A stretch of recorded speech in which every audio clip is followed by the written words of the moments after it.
"You don't belong in this chow line, sweetheart. Move." Sergeant Chase Lindqvist said it loud enough for 3 tables to hear, and he wanted 3 tables to hear it. He stood with his boots planted wide across the serving rail, blocking the line the way a gate blocks a road, and he looked the woman up and down the way men like him always did. Slow, certain, already sure of the answer. She did not move. She was 52 years old. Plain travel clothes, a dark jacket gone soft at the elbows, gray slacks, low shoes made for standing all day. A visitor badge hung at her collar on a temporary clip, the word "pending" printed across it in block letters.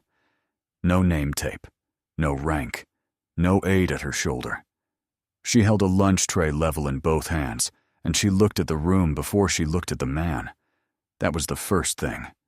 She read the mess hall before she read his face, the 2 exits, the propped fire door on the north wall, the serving line, the steam wells, the head count. She took the whole room in 3 seconds, and only then let her eyes settle on the sergeant standing in her way. Midday. 1,300 hours, near enough. 400 Marines moving through a dining facility built for 300, trays clattering, the smell of institutional coffee and warm bread and floor cleaner. A Tuesday. Nothing about it was supposed to matter. She had a reason for being there that no one in the hall could have guessed. 3 days early. That was deliberate. A commanding general is supposed to arrive to a receiving line and a briefing slide and a hall full of Marines who have had a week to scrub the version of themselves she is meant to see. Adele Calderwood had never once believed the receiving line version, so she had flown in quiet, checked into transient quarters under a partial name, clipped a badge from the visitor pool onto her collar, and walked into the enlisted mess at the busiest hour to see the command the way her Marines actually lived it. Unwatched, unwarned, honest. You learn more about a unit in 10 minutes in its chow line than in 10 briefings. She had come to learn. She was learning a great deal. Lindqvist leaned in. He was 27, thick through the shoulders, a duty NCO who treated the chow line as territory he owned by right of being loud in it. He'd built a small kingdom here, a table of juniors who laughed when he laughed, a way of standing that told everyone whose room this was. I said, "Move." He tapped the edge of her tray with 2 fingers. "Contractors eat after. If you can read, there's a sign." "I'll wait," the woman said. 2 words. Flat. No heat in them. Something in how she said it made him want to win in front of his audience. He reached out and knocked the tray from her hands. It hit the deck. The crash cut across the hall. A flat metal bang. The wet slap of food. A fork skating under a table. Heads turned. Conversation stalled. Then he backhanded her across the face. Open hand. Hard. A crack of skin on skin that carried to the bulkhead. He laughed as he did it, turning to his table, arms wide, playing to the room. The sound carried. The laugh did not. Her head turned with the blow. It came back level. She did not stagger. She did not raise a hand to her cheek. She did not make a sound. She stood exactly where she had been standing, weight square over both feet, and she let the red print bloom on her face without acknowledging it existed. Along the north bulkhead, a man named Curtis Ballard set down his fork. Master Sergeant, 44 years old, 26 of them in the Corps, gray coming in at the temples, a face that had stopped being surprised by anything a long time ago. He had been eating alone, tray angled toward the wall, the way senior enlisted eat when they want to see a room without being seen watching it.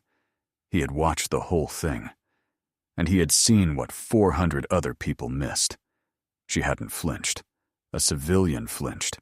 A civilian brought a hand up, stepped back, gasped, looked to the room for help. She had done none of it. She had taken a full-power strike across the face from a man 40 pounds heavier, and her only movement had been to square her stance, to root herself an inch more solidly into the deck, the way you set your feet before something starts, not after. And her watch. Ballard had a habit of looking at hands. Her watch was turned inward, face against the wrist, the way people wear them when they don't want a glint giving away a position. Small thing. Meaningless, alone. Not meaningless with the rest. Ballard did not know who she was. He knew, the way you know weather changing, that the sergeant had just made the worst mistake of his career and didn't know it yet. The woman crouched, unhurried, and picked the tray up off the deck. She set it on the serving rail. She looked at Lindqvist, really looked at him now, the first time she had given him her full attention, and she said 3 words.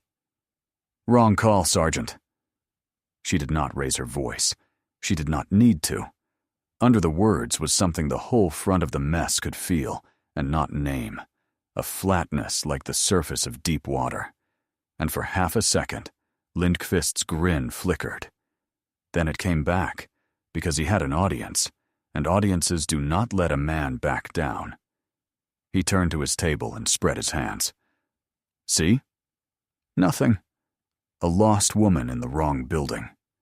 Behind him, Curtis Ballard was already on his feet. Ballard did not cross the room right away. 26 years had taught him that the fastest way to make a bad situation worse was to run at it. So he stood, and he watched, and he moved along the bulkhead the way you move toward a fouled weapon. Slow, hands visible, eyes on everything. The commotion had pulled a second man off the duty desk. Gunnery Sergeant Roy Danner came through the side door, already annoyed, already deciding. 38. Lean, a clipboard permanently in one hand, the kind of senior NCO who ran his corner of the base like a private holding and called it standards. He took one look, Lindqvist grinning, a strange woman by the rail, a tray on the deck, and he chose his side without a single question. "Ma'am." Danner said the word the way you'd say it to a stray. "You're going to want to walk out that door. Now, before this becomes something." The woman looked at him. Then she looked past him, at the serving line, at the propped fire door, at a clipboard hanging by the head count station, and she spoke. "Your head count is off by 11, she said. "You've got 403 through the line, and a board that says 392. Your north fire door is chalked open with a mop bucket. That's a violation and a security gap. And your hot wells are reading 131 degrees. They need to hold 140, or you throw the whole line out. You've got a food safety failure sitting in the open, gunnery sergeant, and you're worried about me." She said it flat, exact, without a wasted word. Not a guess in it. Every number landed like it had been measured, because it had. She had measured it in the 3 seconds she'd spent reading the room before she looked at anyone's face. Ballard, 10 feet away now, felt the hair go up on his arms. Nobody talked like that. No contractor, no spouse, no lost civilian off the visitor list rattled off head count discipline and hot well temperatures to the degree. That was a commander's inventory. That was somebody who walked into a room and counted it the way other people breathed. He moved another 2 steps and put himself where he could see her hands. They were still. Perfectly still. She had just been struck in the face in front of 400 people, and her hands hung open and easy at her sides. No tremor, no fist, nothing. Ballard had shaken hands with young Marines after their first firefight, whose hands shook for an hour. Hers were as steady as the deck. He had seen hands like that exactly twice before in 26 years, both times on people whose files he was not cleared to read. Hands that had been given, somewhere, at some cost, the specific stillness that doesn't come from an easy temperament. You're not born with it. It is installed, slowly, by surviving the thing that should have taken it from you. Until the body simply stops spending energy on fear it has already learned is useless. A civilian's hands ask a room for mercy. Her hands asked it for nothing. They had stopped asking a long time ago. Lindqvist, though, heard none of it as competence.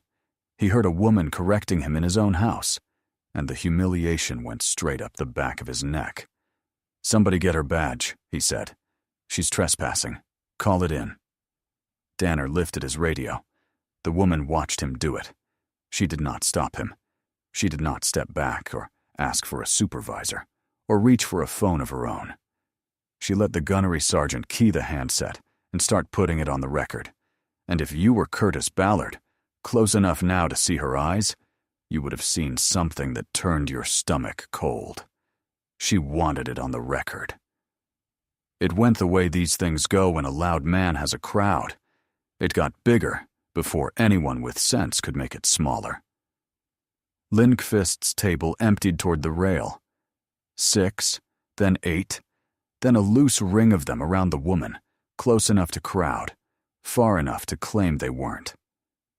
Somebody's phone came up, held low, then not low at all, filming openly, because the sergeant wanted it filmed, wanted the trophy. "Look at her," Lindqvist told the camera, walking a slow circle. "Wanders into my mess, no badge that means anything, and starts telling Marines how to run a chow line. You believe this? Somebody's lost grandma." Laughter. The kind that isn't about anything being funny. The kind a group makes to stay on the strong side. The woman stood in the center of it and didn't turn to track the circle. She let them orbit. Her weight stayed square. Her hands stayed open. She rested them flat against the fabric of her slacks. Once, briefly, the way you press your palms to something to feel it. And read the geometry of the room off the flat of the deck, off the spacing of the ring, off where the doors were, and how many bodies stood between her and each one.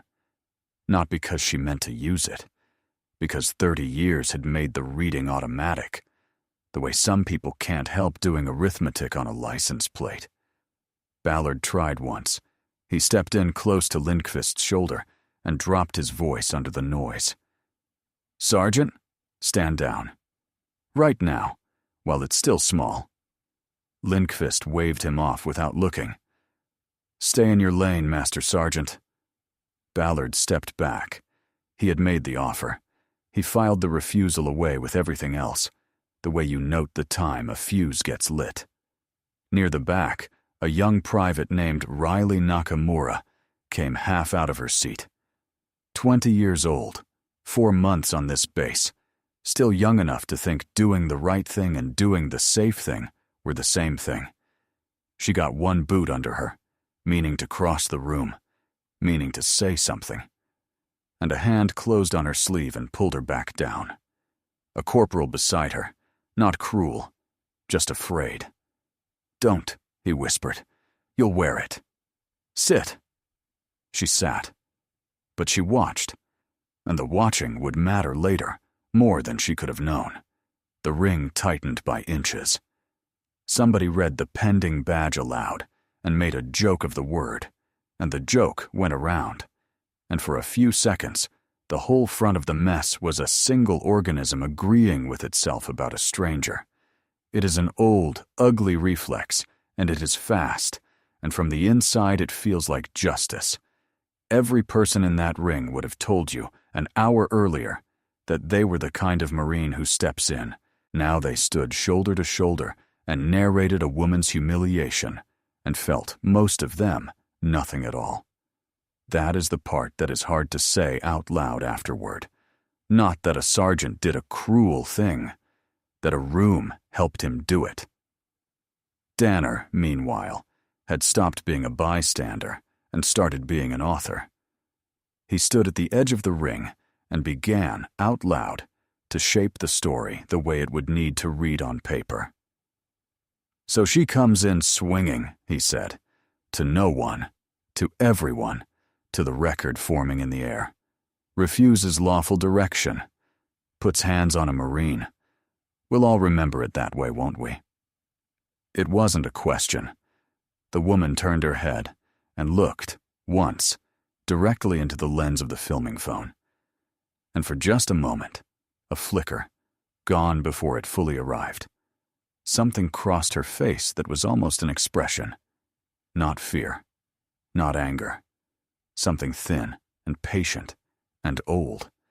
The look of a person watching other people dig, and not once look up to see how deep the hole has gotten. She had counted the phones. 2 filming now, not 1. Good. A thing that is filmed cannot later be unremembered by a room that would prefer to forget. It helped. She had spent a career learning that the truth, on its own, is weak. It is slow and quiet, and easily outvoted by a loud man with an audience.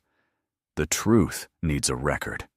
It needs a timestamp, and a witness, and a thing that cannot be talked back into a more comfortable shape.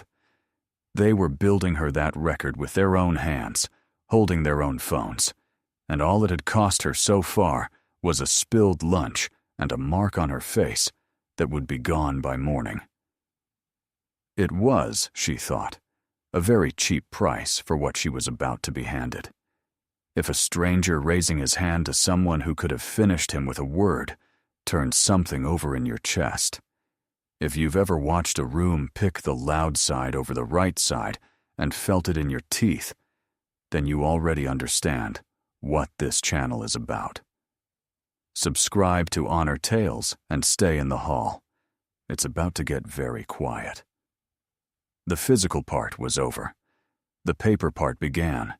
And the paper part is where men like Danner did their real damage. He walked the woman's silence back to the duty desk in his head and decided it was as good as a confession. He pulled a blank incident statement from the drawer and clicked a pen and started writing the afternoon into the shape that would protect his section. Lindqvist leaned over his shoulder and dictated. Put that she was aggressive. Put that she made contact first. She shoved the tray at me. I reacted. Put that she wouldn't produce valid credentials. He was enjoying it now, the way you enjoy building a thing you're sure will stand. Put that Sergeant Lindqvist acted to protect good order. The lie went into ink, line by line. The tray she was struck out of her hands became a tray she threw. The backhand became a reaction. The woman who had absorbed a full-power strike without a sound became the instigator of her own assault. She watched them write it. She had drifted, unhurried, to a spot near the duty desk where she could see the page, and she stood there with her hands loose and her face still, and she watched 2 Marines invert the truth in front of her and did nothing to stop it. Her stillness was not shock. Ballard, watching her watch them, understood that now. Her stillness was a decision. She was letting the document exist. She was letting them sign their names to it. There was a second, smaller corruption in the same 10 minutes, and Ballard caught it because he had been catching it for months. A duty log open on the desk, the propped fire door violation she had named out loud, got a quiet, backdated entry. A note claiming the door had been reported and cleared days ago. A small lie to bury a small failure. The same reflex, the same hands, the same rot.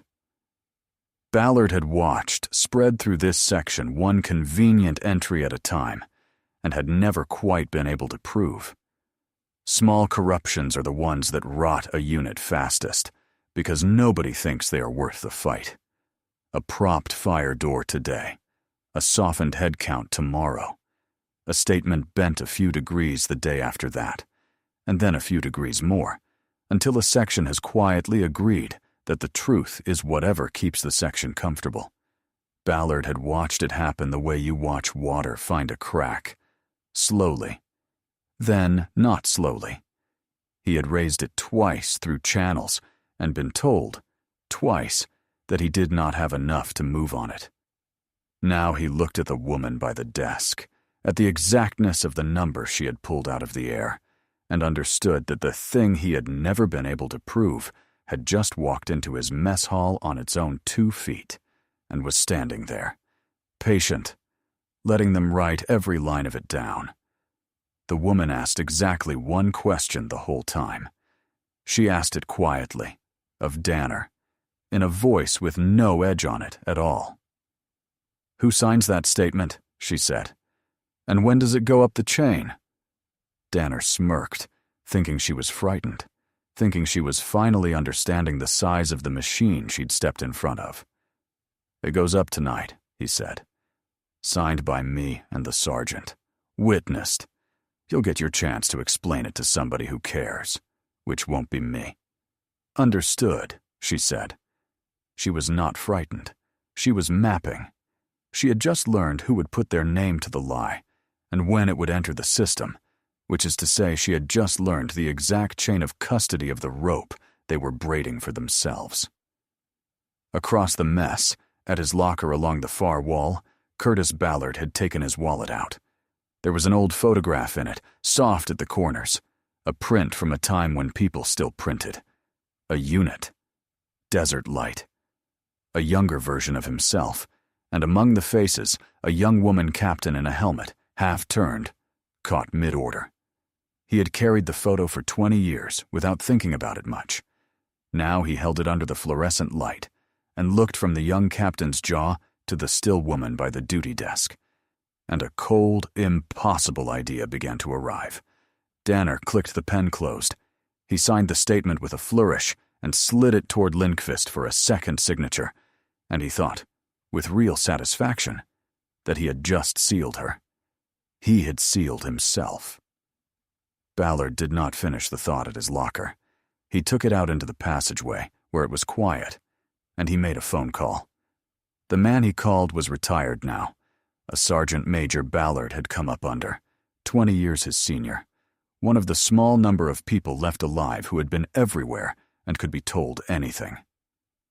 Ballard stood in the empty corridor, with the noise of the mess muffled through the door, and he described what he had seen, low and fast. Squared her stance when she got hit, set her feet, didn't step back, took a full backhand across the face and didn't blink, didn't bring a hand up, nothing. Corrected our whole accountability to the minute. Head count, hot wells, fire door, all of it exact. Watch turned inward.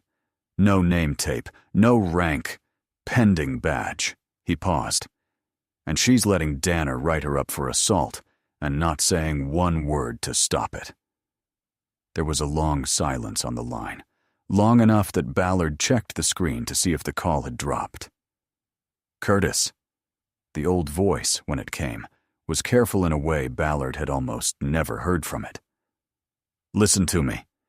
If she's who you're describing, and everything you just said says she is, then you need to walk away from that desk and take a breath and get ready. Because you are not watching a trespasser." "Then what am I watching?" "You're watching a check get written," the old man said. "The sergeant already spent the money. He just doesn't know the balance yet. Walk away, Curtis. Don't get any ink on you." The line went dead. Ballard had known the man on the other end of that call for most of his adult life. He had heard him deliver bad news and good news and orders that sent people to places they did not come back from, and he had never once heard him sound careful. Careful was not in his register. He dealt in certainties. And he had just told Ballard to back away from a mess hall dispute the way you back away from a live wire on a wet deck. Whatever the woman by the duty desk was, it was large enough to make a man who feared nothing choose his words one at a time. Ballard stood in the corridor for a moment with the phone in his hand. Then he walked back into the mess, and without a word to anyone, he did a strange thing. He started clearing space. He moved a chair back from where the woman stood. Then another. He put himself between her and the pressing edge of the ring, and he widened it, foot by foot, the way you widen a cordon around something that shouldn't be crowded, the way you clear people back from unexploded ordnance, not because it's moving, but because of what it is. He did it quietly, professionally, and a few of the older Marines in the room felt the shift without understanding it, and eased back on their own. The woman noticed. Of course she noticed. She noticed everything. She gave Ballard nothing more than a flick of the eyes, but in the flick was a whole sentence, and the sentence was, "You know." Danner read the room's shift entirely wrong. He saw the space opening, felt the mood tightening, and mistook it for momentum, for the situation coming to a head in his favor, the trespasser about to be dealt with. So he did the thing that ended him. He picked up the desk phone and called the installation duty office and asked, in his most official voice, for a senior representative to come to the dining facility to remove a civilian who was refusing to leave and had assaulted a Marine. He was pulling the exact people toward the mess who would recognize her on sight. The duty office told him a party was already inbound, a walk-through. Leadership was in the building. Danner hung up, pleased. Ballard, hearing it, went very still, because he understood what Danner did not.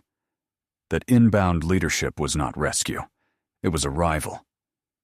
If you want to be standing in that hall when the doors open, if you want to see the exact second the loud side of the room becomes the wrong side of the room, subscribe to Honor Tales now, before you scroll a single inch further. You do not want to hear about this one secondhand. Here is who she was. 2004.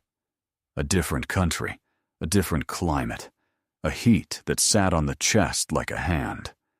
Captain Adele Calderwood, 30 years old, commanded a rifle company at an outpost that existed to hold a road nobody wanted held and everybody wanted taken. They came through the wire at 0200. It started as a probe and became a breach and became, within 20 minutes, house to house. The worst kind of fighting there is.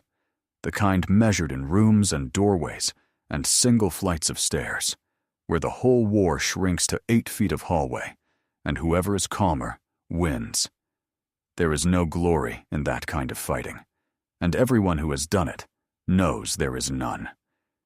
It is close and loud, and it smells of concrete dust and cordite, and it comes down, again and again, to a single decision made in a doorway in less than a second. Go or don't. Left or right. Now, or a half-beat late that you do not get back. The people who live through enough of those doorways come out the other side changed in a specific way. They stop hurrying. Hurrying is what gets you killed in a doorway. They learn to move at the exact speed the moment requires, and not one increment faster, and the habit never fully leaves them, and years later you can spot it in how they cross a parking lot or set down a lunch tray. Calderwood was the calmest thing in the outpost. She held the perimeter with a count that kept shrinking, and she ran the fight in a voice that never went up. Flat. Exact. Brevity on the net. Distances and directions, and grid and time delivered like she was reading a weather report. Second squad. Hold the north stairwell. Doorway at your 10, 8 meters. Count your rounds. When the count is shrinking and the dark is full of noise, a calm voice on the radio is worth a squad. The line held because she would not let it move. She was the fixed point. Everything else turned around her. Near 0400, a Marine went down in the open. Lance Corporal Sam Devone, 21 years old, 4 months in country, caught crossing a gap that should have been covered and wasn't. He was down and moving, and 80 meters out across open ground, with nothing between him and the far buildings, but night. Calderwood went out for him herself. She could have sent someone. A captain is not supposed to be the one who runs into the open. She went anyway because there was no one closer and no time to argue it, and she crossed the ground and got him and started back. She carried 41 kilograms of Marine through 80 meters of open ground and did not put him down, not once. Not when the noise came close, not when her legs went, not for anything. Devane did not make it. Some of them don't. No matter how fast you run, no matter that you never set them down. He was gone before the aid station, and she knelt on a wet floor with her hands flat on the deck for exactly 1 breath, head bowed.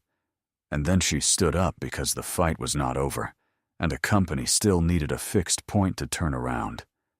There were 19 Marines alive at dawn who had not expected to be. They did not talk about that night much, the way you do not talk about the nights that were too close. But every one of them, scattered now across 2 decades and a dozen duty stations, would have crossed any distance you named to stand in a room with her again. That was the currency she had earned and never spent. Not medals, not rank, though the rank had come. 19 people who knew, without a scrap of sentiment, exactly what she was willing to carry and exactly how far. They gave her the Navy Cross for that night. She wore it once to the ceremony and put it in a drawer. And somewhere in the weeks after, on a radio net full of tired voices, somebody started calling her Anvil. The thing you set the hammer against. The thing that takes the blow so the shape can be made. The thing that does not move. It stuck. It followed her up through every rank that came after. 22 years later, in a mess hall, over a spilled tray, the whole Marine Corps still quietly knew that name. Anvil 6.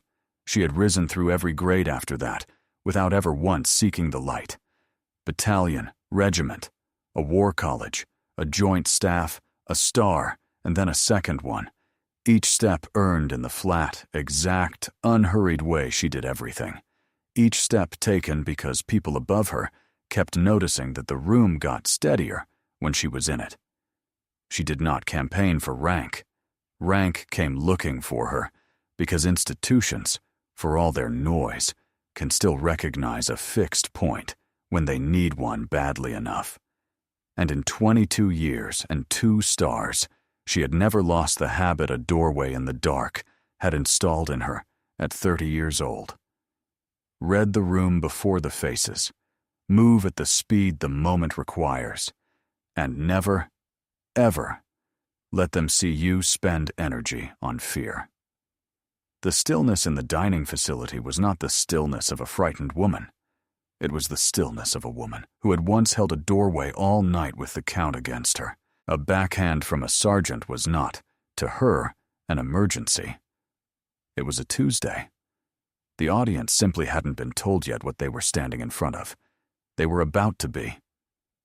Lindqvist could feel it slipping. He could not have said how. He didn't have the eyes for it that Ballard had.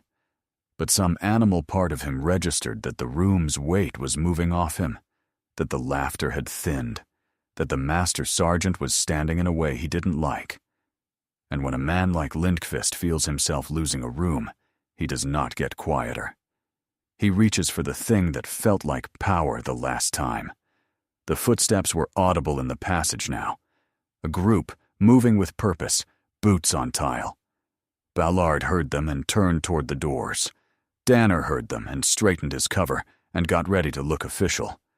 Lindqvist heard them and decided he had about 30 seconds to finish being in charge. "That's it," he said. "You're leaving.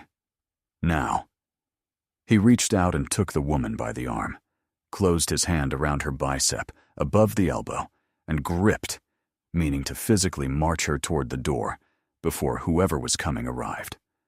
A second act of hands, in front of the whole hall, in the exact line of sight of the doors that were about to open. She let him. That was the thing Ballard would think about for years afterward. She let him close his hand.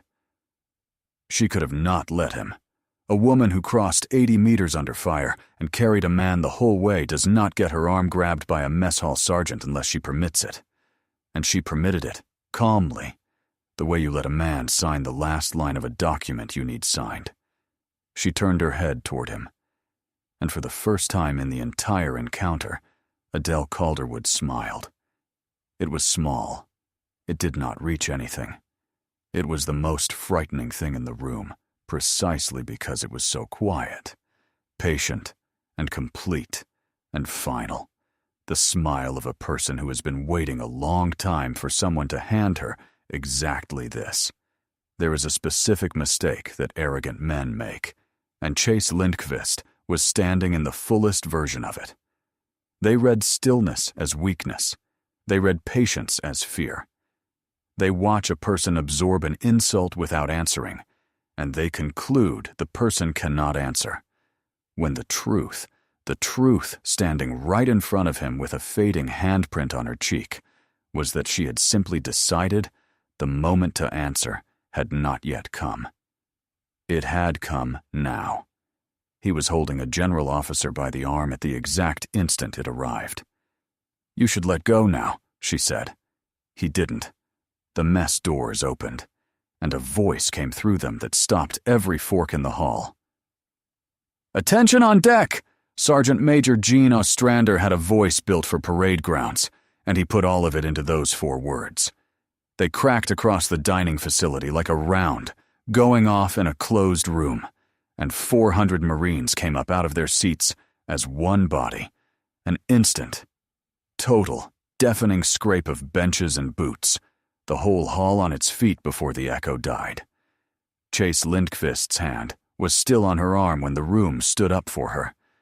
Behind Ostrander came the walk-through party, and at the center of it, unhurried, a lieutenant general, Harlan Osgood, 57, the outgoing installation commander, 3 stars on his collar, and 35 years in his face. He came through the doors reading the room the way senior officers do, and his eyes crossed the standing hall, and the tray on the deck, and the sergeant with his hand clamped on a civilian's arm, and then they reached the woman's face. And Lieutenant General Osgood stopped walking. Something moved through his expression that 400 Marines had never seen on a 3-star and would never forget. A straightening, a recognition, something almost like joy and almost like alarm. He crossed the deck himself. He did not wait for aides. He walked directly to the still woman in the travel clothes with the pending badge and the red mark fading on her cheek, and he rendered honors, came to attention, and saluted her. A lieutenant general saluting a woman a sergeant had just backhanded. "General Calderwood," Osgood said. His voice carried in the silence. "Anvil 6. We weren't expecting you until Thursday." The call sign landed in the hall like a round. Some of the older Marines in the room knew it. You could see it move through them. A name off a net, off a legend, off a citation read aloud at a promotion years ago. Anvil 6, the one who held the doorway, the one who carried him the whole 80 meters, standing in their chow line, with a handprint on her face. For the Marines who did not know the name, the knowing reached them another way, through the ones who did. They watched a gray-templed gunnery sergeant 3 tables over come to attention, with tears standing in his eyes and not falling, and they understood from his face alone that they were in the presence of something they had only ever read about. The hall was silent in a way a hall full of 400 people almost never is, not the silence of a held breath, the deeper one, the silence a room makes when every person in it is rearranging, all at once, everything they thought they had been watching for the last hour. Chase Lindqvist's hand came off her arm like the arm had gone hot. His face did the whole journey in about 4 seconds, and everyone close enough watched it happen. Confusion first, a fast, blinking search for the joke, for the misunderstanding, for the version of this where he was still fine. Then disbelief as the salutes around him refused to be a joke. Then recognition, ugly and total, the understanding arriving all at once. The woman he had mocked, the woman whose tray he had knocked to the deck, the woman he had backhanded across the face and laughed about for the camera, was a major general. His incoming commanding general. The most decorated person in the building by a distance he could not measure. Then horror. Plain, drowning horror as the rest of it caught up. The camera, the statement, the witnesses, the 2 flag and senior enlisted men now standing at attention in front of the assault he had committed and filmed. His hand was shaking now. Hers never had. Sergeant Major Ostrander crossed to Lindqvist and Danner and stood in front of them, and he didn't raise his voice because he didn't have to. "That statement on the desk," he said quietly. "Don't touch it. It's evidence now. The assault is witnessed. It's filmed. And you two just wrote a false official statement about a general officer in front of the installation sergeant major and the commanding general." He let it sit. "That's a second thing, on top of the first thing." Roy Danner had gone the color of paper. He was a man who had spent years being the most certain voice in every small room he stood in, and the certainty had drained out of him so completely that he seemed physically smaller, the clipboard hanging useless at his side. He opened his mouth once. Ostrander looked at him, and he closed it. There was nothing in the incident statement that would help him now, and everything in it that would not, and he had signed his own name to every line of it. Adele Calderwood reached up and unclipped the visitor badge from her collar. "Pending." She held it a moment, then set it on the serving rail beside the tray and stood straight, and for the first time, let the whole room see the Marine that had been standing in front of them the entire time.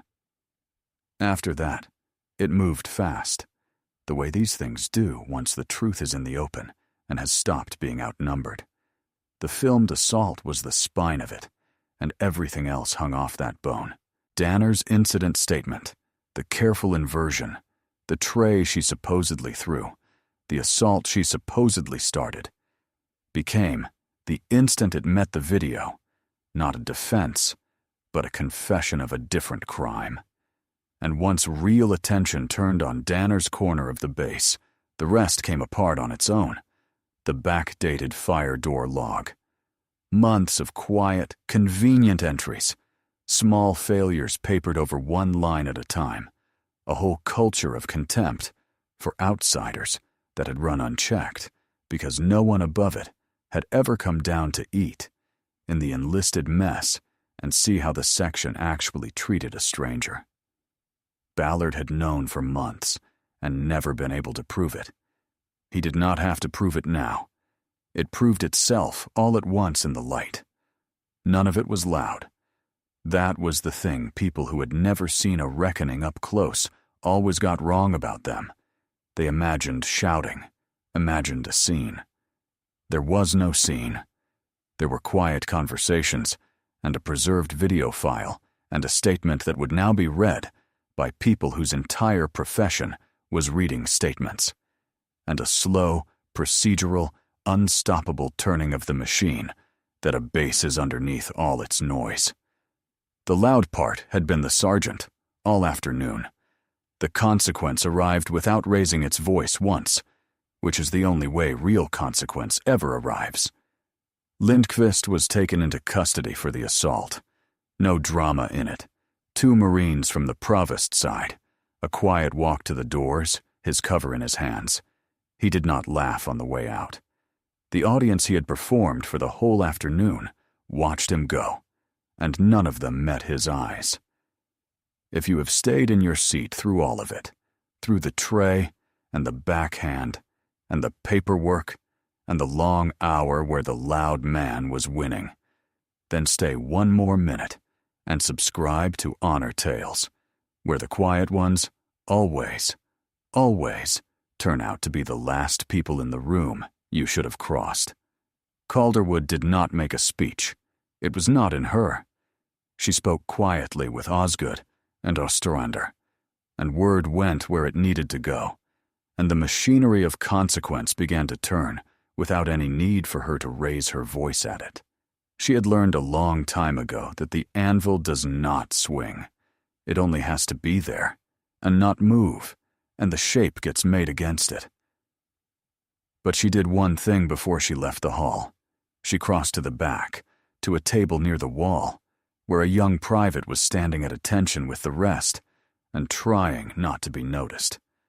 Riley Nakamura, 20 years old, the one who had gotten a boot under her and started to rise, back when rising cost something and nobody else would. Calderwood stopped in front of her. Nakamura's eyes were wide and fixed straight ahead.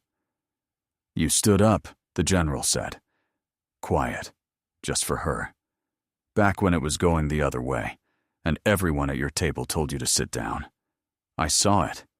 You started to get up." She held the young Marine's eyes. "Remember that you did.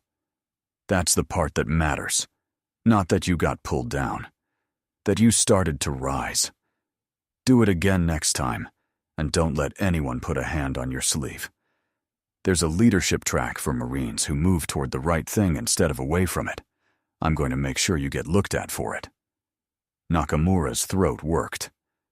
"Yes, ma'am," she managed. "Carry on, Marine." She took a set of temporary quarters on the installation that night, 3 days ahead of a change of command that was now going to be a very different ceremony than anyone had planned. The room was bare. A bed, a desk, a window with the base lights beyond it. She sat on the edge of the bed in the quiet and took a photograph out of her jacket, soft at the corners, a print from a time when people still printed. A young captain in a helmet, half turned, caught mid-order. And beside her, grinning at whoever held the camera, a young Marine with 4 months in country and no idea what the night ahead of him held. Lance Corporal Sam Devine, 21 years old, forever now. She looked at his face for a long time. She did not cry. That was not in her either. Not anymore. Worn smooth by too many years and too many names. But she said his name once, quietly, into the empty room. Devane. Just that. A whole citation in one word. She thought about the mess hall, and the sergeant, and the long hour, and she found she could not summon any real anger at Chase Lindqvist. He was young and loud, and had built a small self out of being feared in a lunchroom, and the Corps would deal with him now in its own slow way. He was not the reason her hands had stayed steady while he struck her. The reason was on the desk in front of her, 21 years old, and grinning, in a photograph gone soft at the corners. You do not flinch at a backhand when you have already carried a friend 80 meters and set him down for the last time. After that, there is very little a mess hall can do to you. Then her phone buzzed on the desk. She looked at it. An unknown number. A single line of text, and the line was not a wrong number. And it was not a spam message, and the flatness came back over her face as she read it. The deep water stillness, the anvil settling into place. The message was a call sign that belonged to someone the records listed as lost 11 years ago, in a place the news never quite named right. And after the call sign, 3 words in a language that was not English, a coded greeting that only 2 living people would understand. And then the name of a coastal city on the far side of a sea, where none of this was supposed to be able to reach her. She read it twice. She set the photograph upright on the desk, so Devane's face looked out at the room, and she squared her shoulders toward the door, the way she had squared them in a chow line that afternoon, and in a doorway 22 years before that. Some hammers get to rest, some anvils never do. Every soldier carries a story that few ever hear. Listen with your heart. Thank you for staying and watching. Subscribe to Honor Tales for more.